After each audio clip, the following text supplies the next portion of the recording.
Hai Nakama Squad, kembali lagi bersama Nakama Aquatics. Setiap musim hujan, udara dingin selalu hadir buat ngegantiin panasnya kemarau yang selama beberapa bulan sebelumnya melanda. Udara dingin udah pasti banyak bikin orang males keluar rumah dan lebih memilih buat narik selimut dan menikmati hari dengan rebahan.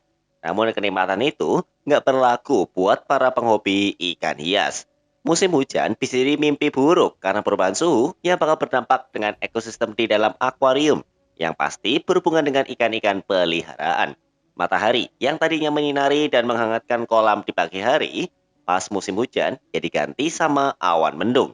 Beberapa jenis ikan butuh hangatan matahari buat hidup, contohnya gurame dan ikan koi. Sinar matahari justru membuat mereka menjadi lebih sehat. Buat ikan koi, sinar matahari membuat pergerakan ikan ini menjadi lebih teratur dan gak gampang stres. Di musim hujan, udah pasti matahari nggak akan nongol sesering itu. Udara jadi lebih dingin, dan suhu air juga bakalan jadi lebih dingin dari biasanya. Perubahan suhu ini mendatangkan banyak masalah, salah satunya adalah serangan penyakit. Karena itu, kamu harus punya penangkalnya, yaitu obat. Daripada nunggu ikan sakit dan kelimpungan setelahnya, mendingan kamu sediain 7 macam obat ini di rumah. Biar pas musim hujan, ikan kamu tidak kenapa-kenapa. Mau tahu obatnya apa saja? Yuk tonton videonya sampai habis ya. Yang pertama, akriflavin. Akriflavin ditemukan di tahun 1912 oleh seorang ilmuwan medis bernama Paul Ehrlich asal Jerman.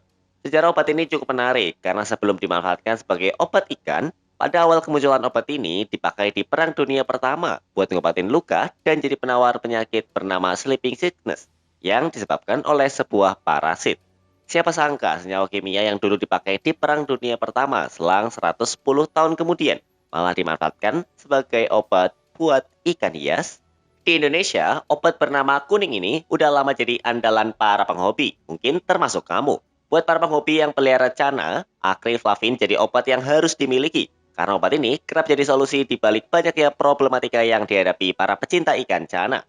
Akriflavin berasal dari sebuah bubuk yang berwarna oranye atau coklat. Mungkin senyawa ini bisa berbahaya di mata atau jika terhirup. Akriflavin bersifat kayak pewarna dan bisa menodai kulit.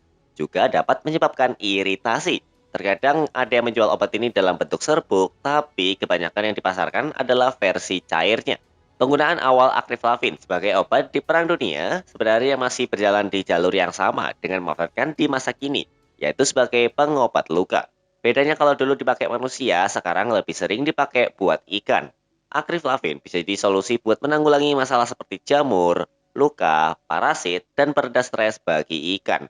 Makanya selain dipakai buat ngobatin ikan yang sakit di karantina, akriflavin juga dipakai buat campuran air saat ikan dikirim ke luar kota atau luar negeri. Penggunaan akriflavin nggak cuma penting dalam memelihara ikan di rumah, tapi juga penting buat perdagangan ikan hias. Yang kedua, daun ketapang. Walau sering dipakai buat hobi ikan hias air tawar, pohon ketapang adalah sebuah pohon yang hidup di pinggir pantai. Ketapang cuma tumbuh di daerah Asia Tenggara. Jadi bisa dibilang pohon ini merupakan pohon endemik Asia Tenggara.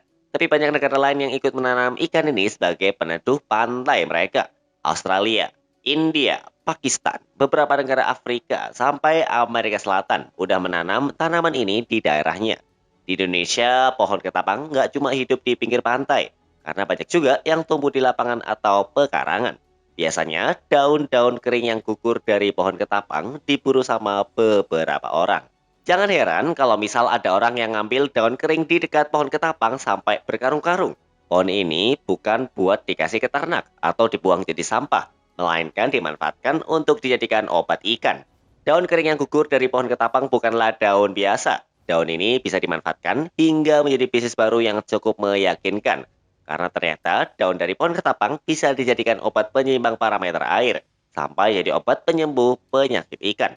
Menurut halodoc.com, zat tanin yang dikeluarkan oleh daun ketapang bisa dipercaya akan membunuh bakteri jahat, jamur, dan virus. Bahkan daun-daun ini diyakini lebih berkhasiat ketimbang antibiotik lain, termasuk obat-obatan medis.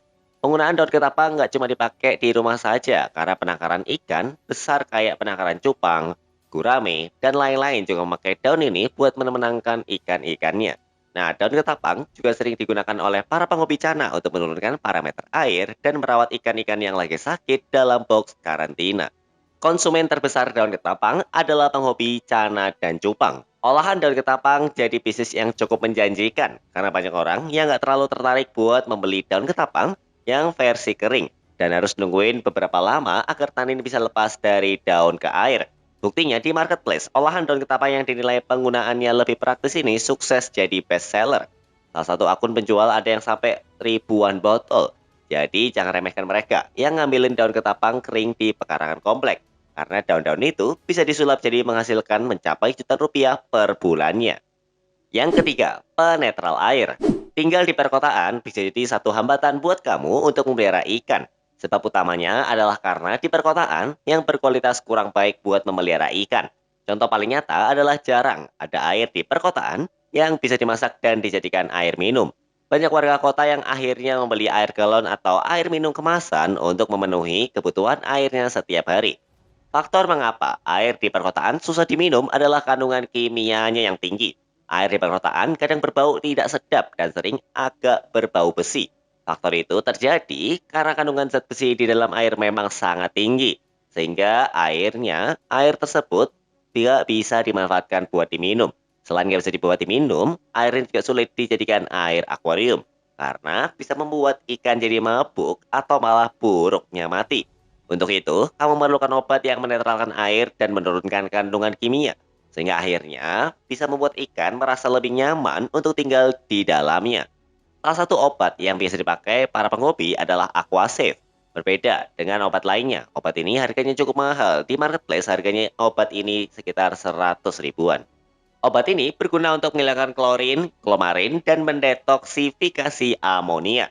Satu obat ini dengan ajaib menanggulangi banyak masalah yang berhubungan dengan air. Selain mendetoksifikasi amonia, obat ini juga menanggulangi kadar logam yang ada di dalam air keran. Aquasave adalah tipe obat yang dirilis oleh beberapa brand. Mau dipilih yang mana nih? Itu tergantung kamu. Yang keempat, methylene blue.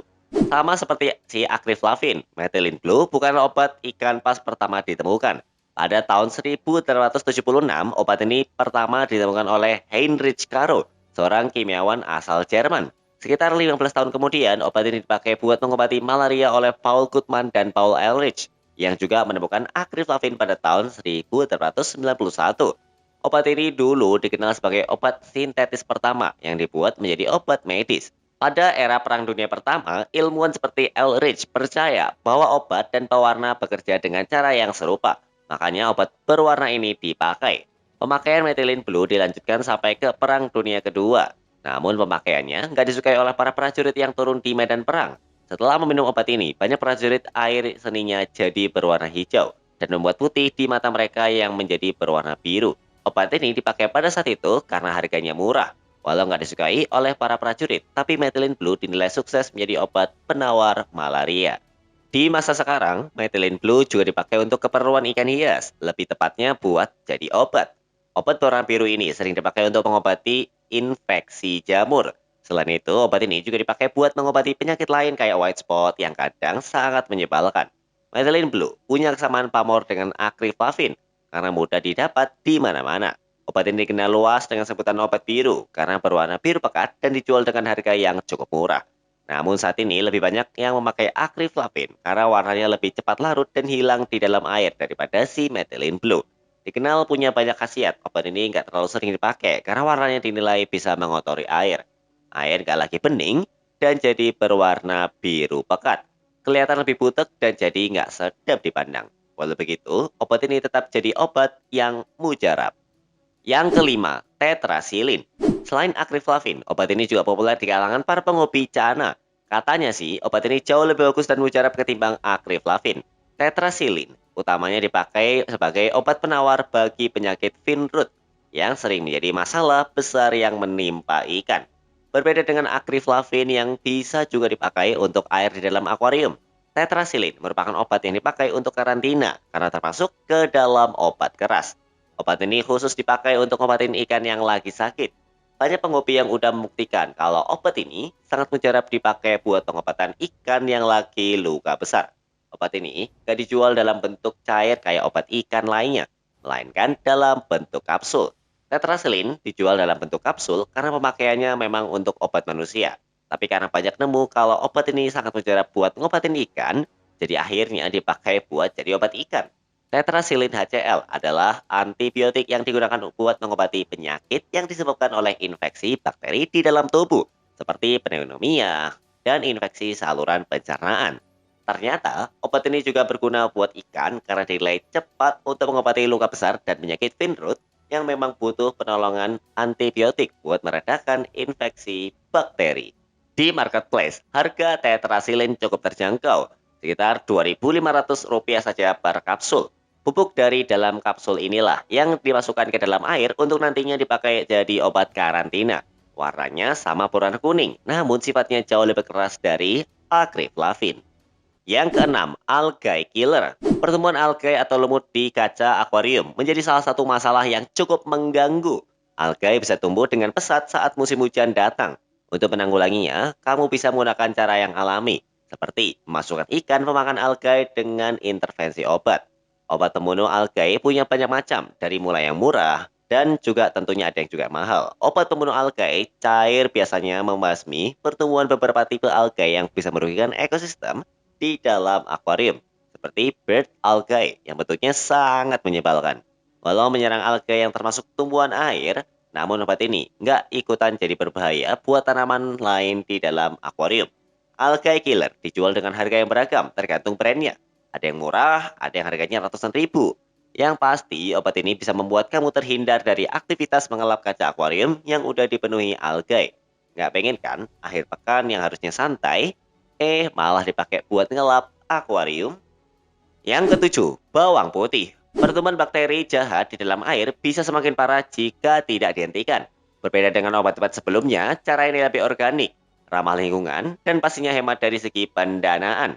Percaya nggak percaya, kamu bisa memanfaatkan bawang putih sebagai obat ikan. Kandungan dalam bawang putih bisa menanggulangi pertumbuhan bakteri adalah alisin. Bawang putih punya bau yang menyengat, salah satunya disebabkan oleh kandungan alisin di dalamnya. Selain berguna jadi antibakteri, alisin juga bermanfaat menjadi antioksidan yang bisa menetralkan radikal bebas. Radikal bebas inilah yang dapat menyebabkan tubuh ikan lemah sehingga lebih gampang terserang penyakit.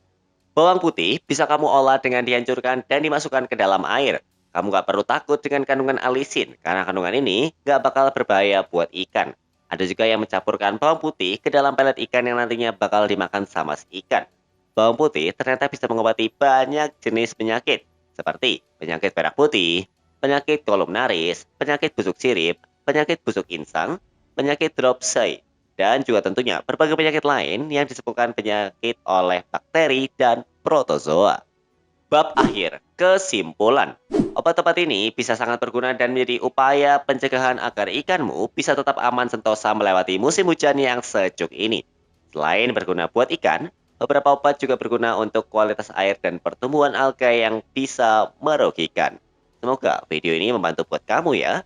Sampai jumpa di video Nakama Aquatics selanjutnya.